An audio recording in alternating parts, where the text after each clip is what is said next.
Antes das pantallas, os carteiros eran un rostro familiar. As súas mans levaban noticias malas, pero tamén boas e moitas veces esperanza. Ela é Raquel e el, Ángel, e estes son os pés cos que percorreron as rúas de Bueu levando unha carta e un sorriso. Mima Ángel, canto tempo, Como pasou, mira pa aí. Mira pa aí. Eu case aquí non tiña barba, mira.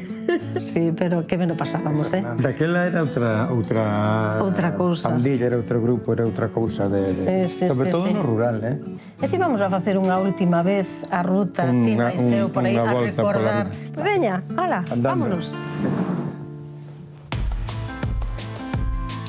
Bueno, Ángel, que che parece? Vamos a Armelo? Primeiro a Armelo, sí, a de María, posteriormente y podemos ir a de Carmelita. Non sei se te acordarás, pero antes para subir a Armelo, como vamos a subir ahora, en inverno era carretera de pedrusco, barro.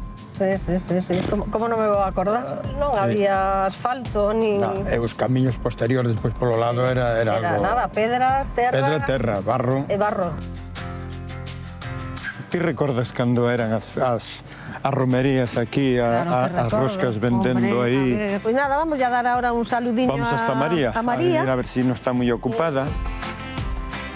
Hola, María. ¿Qué tal? Mima, canto tempo. Canto tempo. Sabía tempo que non subíamos arriba. Non nos miraba. Ahora jubilados estamos hombre, non. A pena foi que non fora antes. María, ti acordaste cando viñamos por aquí hai anos a traer as cartas? Bueno, a teus pais máis que a ti. Eu deixaba aquí as cartas con teu pai para darlle ao resto dos veciños. Antes de vos, outra persona que se chamaba Manolo.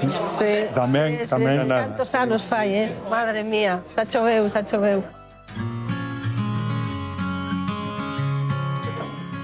Mima, canto tempo. Mima, xa te digo eu. Gracias. Vamos. Acordaste da vixiña que tiñas aquí, que traballaba no Misillón? De Maruja. Onde vai Maruja? E acordaste de cando viña por aquí e falábamos das nosas cousas secretas que non se poden decir, non se lle poden contar a nadie?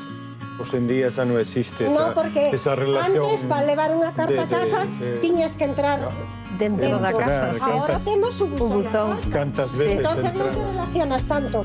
Raquel e Ángel están xubilados, pero a súa historia e as que entregaron seguen latentes nos corazóns dos veciños e veciñas que lles abrían hai anos as portas das súas casas.